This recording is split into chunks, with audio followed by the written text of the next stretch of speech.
मोदी की गारंटी। युवा हाथ में कटोरा लेके रास्ते में उतरेंगे उसका गारंटी है। हिंदू को मुसलमान के साथ लड़ाने की गारंटी है, यही तो गारंटी है ना। भूखे मरेंगे उसकी गारंटी है। अमीरों को अमीर बनाने की गारंटी है और गरीबों को गरीब बनाने की गारंटी है। ये है मोदी की गारंटी। हिंदुस्तान में रहना होगा, वंदे मातरम कहना होगा, देश के युवाओं के हाथ में कटोरे देने की गारंटी। मन बना लिया है कि यहाँ भाजपा की सरकार हो ताकि हमारी आने वाली पीढ़ी सुरक्षित रहे, हम सुरक्षित रहे, ना कि ममता दीदी की सरकार के सपनों को सजाने का अब समय आ गया। भाजपा कार्यकर्ता अपनी बलि देने के लिए तैयार है।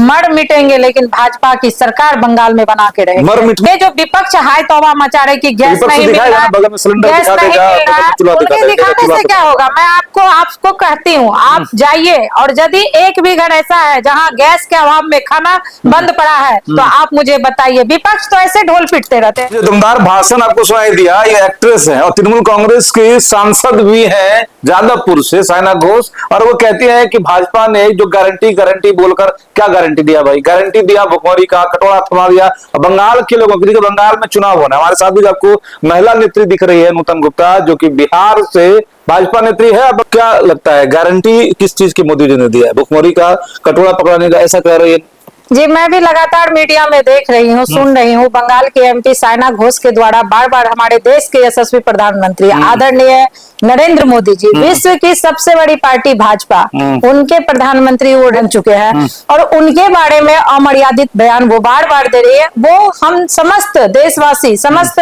देश के युवाओं के मुंह पर एक करारा तमाचा कहिए तो मार रही है। वो बोलती है देश के युवाओं के हाथ में कटोरे देने की गारंटी। मैं आपसे पूछना चाहती हूँ, क्योंकि मीडिया हमारे देश के लोकतंत्र के चौथे स्तंभ माने जाते हैं, तो मैं समस्त मीडिया भाइयों से भी ये पूछना चाहती हूँ, क्या हमारे देश के युवा को अब यही काम है? वो कटोरा लेके घूम रहे हैं?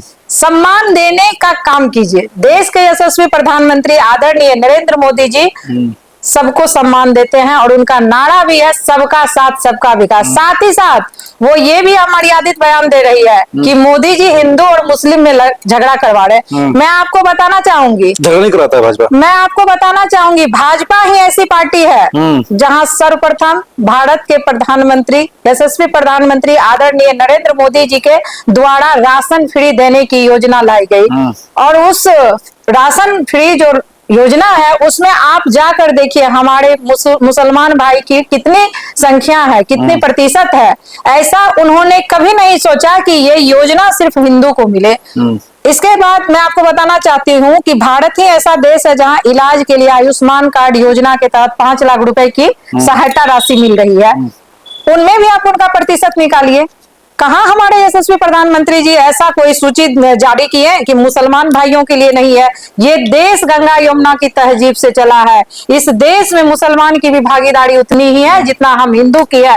हम लोग आपसी भाईचारा को मिलकर निभाते हैं और साइना घोष के इस बयान का मैं काफी निंदा करती हूँ। आप तोड़ने के लिए नहीं, जोड़ने के लिए सीखिए। ये देश एक दूसरे का पूरक है। हम सभी को इस समाज के एक दूसरे के सुख दुख में मिलते हैं। हाल ही में अभी ईद का पर्व था, मैं अपने समाज के कितने ऐसे भाई के यहाँ गई, उनके खुशियों में शरीक हुई, उनके साथ सेवैया खाई। हमारे यहाँ अभी भी किताब में हामिद का चिमटा कहानी चलता है, लेकिन ये जो तोड़ने की बात बंगाल में हो रही है, घुसपैठिया वाला सब जो बयान देते हैं इसलिए लोग ऐसा कहता है कि भाजपा मुसलमान का विरोधी बन जाता है। सबको कई उसके सांसद कहते हैं टोपी वाला सबको कभी कभी भगा देंगे। ऐसा नहीं है। वहाँ जो है वो चाह रही है कि रोहिंग्या का राज हो। वो इस चीज को हम लोग कामयाब नहीं होने देंगे। हम भाजपा वाले कभी उसे इस चीज में सक्सेस नहीं होने देंगे। मतलब आप लोग की क्लैरिफिकेशन ये दे रहे हैं कि जब भाजपा का नेता बोलता है तो बांग्लादेशी मुसलमान के लिए बोलता है, रोहिंग्या के लिए बोलता है, यहाँ के मुसलमान के लिए नहीं बोलता है। तो ये बात वहाँ काहे नहीं बोल देते? जब भाषण देते उस टाइम में क्या नहीं बोल देते? वो समझने वाले समझ रहे, हर बात को व्यक्त करने की जरूरत नहीं है। हम लोग, हम भारत की धरती ज्ञान की धरती है। यहाँ बसने वाले मुस्लिम को समझ है, वो जान रहे हैं कि हमारा इशारा किनके तरफ है, हम किन्हें हटाना चाहते हैं और जिनका ये भूमि है, जिनका मैं आपको बोल दे रही हूँ, अगर देश के वासी हैं तो उन्हें डरने का कोई जरूरत नहीं है, अगर वासी नहीं है तो उन्हें डर होना मतलब आप लोग का टारगेट उस मुसलमान के पास रहता है जो मुसलमान इस देश का वासी नहीं है। जी। तो इस देश के वासी मुसलमान फिर है कहाँ? आखिर वो अगर सीए हुआ, एनआरसी हुआ, उसके बाद के भगा दिया गया बाहर, वो निकाला, अभी तक बाहर कहाँ के चुके? सब हमारे जो यहाँ के वासी है, जो मैं आपसे पूछना चाहती हूँ, किन्हें बाहर किया गया? आप ही बताइए। किसी को कहा? अभी बिहार में कुछ दिन पहले जो एसआईआर का मुद्दा चल रहा था, मुद्दा उठाए थे विपक्ष, कितना हाई तौबा मचा रहे थे कि मुसलमान को भगा देंगे मोदी जी, इतना ज्यादा तांडव फैलाए थे। मैं आपसे पूछना चाहती हूँ, एनडीए की प्रचंड जीत हुई और आप मुस्लिम समाज में जाइए और पूछिए क्या एनडीए वालों ने उन्हें भगाने का काम किया? कदम से कदम मिलाकर गंगा यमुना के तहजीब को निभाते हुए पूरे बिहार में जीत का परचम मतलब मुसलमानों के हितैषी हैं आप? जी। तो कुछ जगह तो कहते हैं कि आपके लोग, आपके समर्थक कहते हैं कि हिंदू राष्ट्र ला देंगे, हिंदुओं का बड़ा वर्चस्व यहाँ पर हो जाएगा। तो उस स्थिति में लोगों को बड़ा कंफ्यूजन हो जाता है ना कि आप हिंदुओं के लिए है कि मुसलमानों के लिए? देखिए, ये मुसलमानों के लिए भी नहीं है, हिंदुओं के लिए। हिंदुस्तान है और हिंदुस्तान में रहना होगा, वंदे मातरम कहना होगा। इस चीज को हम लोग शुरू से देखते आए हैं और इसे निभाते आए, और इसे जो निभाने वाले हैं वो ही हिंदुस्तानी है। वंदे मातरम जिन्होंने गाया, जिन्होंने लिखा, उन्हीं के राज्य में चुनाव होना है, तो जीत रहे हैं चुनाव बंगाल में। जी जी, डॉक्टर श्यामा प्रसाद मुखर्जी भाजपा के संस्थापक थे, जिनका सपना था कि बंगाल में भाजपा की सरकार बने, और उनके सपने को साकार करने के लिए हम भाजपा के कार्यकर्ता ये ठान लिए हैं, अपने खून का एक एक कतरा बहा देंगे, लेकिन बंगाल में आपकी बार भाजपा का सरकार बनाएंगे। बंगाली लोग कहता है जब तक ममता दीदी है तब तक भाजपा को गुंजाइश। कहने से क्या होगा? यहाँ भी तेजस्वी यादव जी कहते थे कि जो मोदी बिहार में एनडीए की सरकार नहीं बनेगी, कैसा समेट के सब ठंडा बस्ता में डाल दिए। बिल्कुल, बिहार तो झांकी है, बंगाल अभी बाकी है। इतना बड़ा राज्य है, बिहार से बड़ा राज्य है। आप देख लीजिए, हमारी जो तैयारी है ना, वो बंगाल की अब की बारबारी है। और एकजुटता भी है वहाँ, नीतीश कुमार जैसा आदमी नहीं है वहाँ पर किधर भी उधर, वहाँ इकलौता एक छत्र राज्य ममता बनर्जी का। वहाँ की एकजुटता जो है, अब अपने आप को सुरक्षित महसूस करने के लिए, अपने जीवन को, अपने जीवन की शैली को अच्छे तरह से सुसज्जित करने के लिए एकजुट हो गई है। उन्होंने ये मन बना लिया है कि यहाँ भाजपा की सरकार हो, ताकि हमारी आने वाली पीढ़ी सुरक्षित रहे, हम सुरक्षित रहे, ना कि ममता दीदी की सरकार। सुरक्षित करना चाहते हैं? सुरक्षित किनसे करिएगा? बंगाल में किनको, किनसे असुरक्षा है? रोहिंग्या से, बांग्लादेशी से, अच्छा, घुसपैठियों से, जो आए दिन बंगाल में देख रहे हैं कि आप कितना ज्यादा खतरा मंडरा रहा बंगाल पे। यदि बंगाल के आदमी एकजुटता नहीं दिखाएंगे, यदि भाजपा की सरकार वहां नहीं बनेगी तो बंगाल। इसका भी असर होगा क्या? क्योंकि देखिए, जब यहाँ पर चुनाव था और उसके बाद जब आए थे अमित शाह जी गृह मंत्री, तो बड़ा चर्चा तेज हुआ था कि सीमांचल जो है केंद्र शासित प्रदेश बनने हो रहा है, जिसमें से 2-3 जिला जो है बंगाल का काट लिया जाएगा। उसके बाद चर्चा 5-5 जिला बिहार से कट रहे थे। इसका भी कुछ असर होना है उधर? ऐसा कुछ नहीं है, अभी हम लोगों को ऐसा कोई नोटिफिकेशन नहीं मिला है। अभी हम लोगों को सर्वप्रथम बंगाल जीतना है, बंगाल में भाजपा की सरकार बनानी है।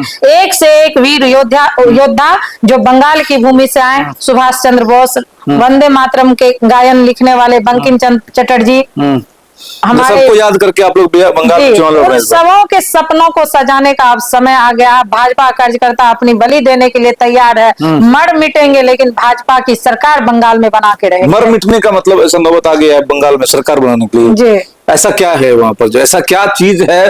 बिहार जीते हुए हैं और वहां भी जीतने के लिए एकदम मर मिटने को तैयार। हमारा चुनाव शांतिपूर्ण होगा, हम जीतेंगे भी, लेकिन जो इसे चैलेंज दे रहे, मैं आपको बता रही हूँ कि वहाँ की एमपी जो साइना घोष बार बार मोदी जी, हमारे देश के यशस्वी प्रधानमंत्री जी पर उंगली उठा रही है, अनपढ़ के जैसे, मतलब ऐसा अटपटा बोल रही है, हमारे देश के युवा को कटोरा हाथ में थमा। मैं आपको बताती हूँ, ये भारत ही ऐसा देश है जहाँ सबसे ज्यादा पढ़े लिखे हैं, सबसे ज्यादा आईएएस हैं।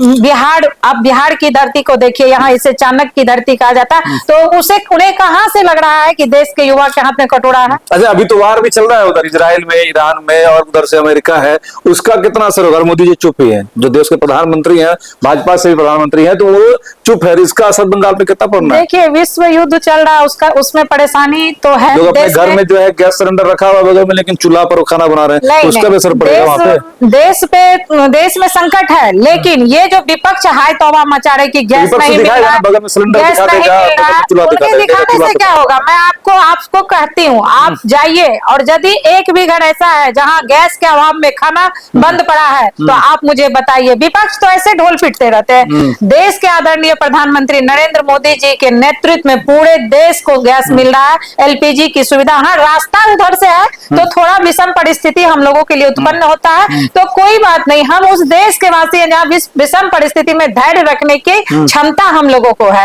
धैर्य यदि है तो हम लोग हर समस्या से निपटेंगे। और हमारे प्रधानमंत्री जी हमारे देश के बड़े बड़े योद्धा के द्वारा हर जगह एलपीजी की सप्लाई जा रही है। और अभी हम लोग पूर्णिया जिला से मैं बात कर रही हूँ, हमारे डीएम भी अपने से निरीक्षण करे कि नहीं को किसी तरह की परेशानी नहीं है। विपक्ष को छाती पीटने का बीमारी है, वो खोजते रहते हैं मुद्दा झूठ मूठ का। मतलब कि एक तरफ जो साइना घोष है जो अपने भाषणों से जनता के दिलों में मोदी जी के प्रति जो आक्रोश है उसको और भड़का रही है, उधर से जो भाजपा के नेत्री भी है, आप लोग भी अपने महिला मित्र कमेटियों के साथ जाएंगे बंगाल में प्रचार करेंगे। जी, हमारी कितनी वरिष्ठ नेत्री अभी जो है बंगाल गई हुई है। साइना घोष जी के एरिया में भी उन लोगों का काम प्रचार कर रहा है, जो वहाँ पर रेड पड़ता है उसको रुकवा देती है। माननीय ममता बनर्जी के भी एरिया में वो हमारा रेड चल रहा था, एक बार रुकवा दी थी पुलिस। कोई रेड नहीं चल रहा। अभी देश के यशस्वी गृह मंत्री अमित शाह जी हमारे बंगाल में पधारे हुए हैं और इतनी सारी प्रशासन की संख्या वहाँ है, इतना ज्यादा सिक्योरिटी है, कहीं से कोई गड़बड़ होने का जो है ना कोई कोई दिक्कत नहीं है। हमारी भाजपा की जो वरिष्ठ हमारी इलेक्शन कमीशन भी, क्योंकि आप लोग पर आरोप लगता है कि इलेक्शन कमीशन ऊपर से ही मैनेज हो जाता है, ऊपर से सब कुछ सेट हो जाता है। मैनेज होने का रहता है तो जहाँ हम हारते हैं वहां भी न जीत जाते हैं। हाँ, मैनेज की जब बात है, ये तो मतलब ओछी मानसिकता का परिचय है। जो हारते हैं तब बोलता है लोग। जी, वो जब हार जाते हैं तो बौखलाहट में अनाप शनाप बोलते हैं। उस सब बातों पर हम लोगों को ध्यान नहीं देना है। श्यामा प्रसाद मुखर्जी का सपना था और उस सपना को अब की बार भारतीय जनता पार्टी भाजपा की एक एक कार्यकर्ता पूरे जो होशो हवास जोश के साथ बंगाल में सरकार बनाने जा रही है।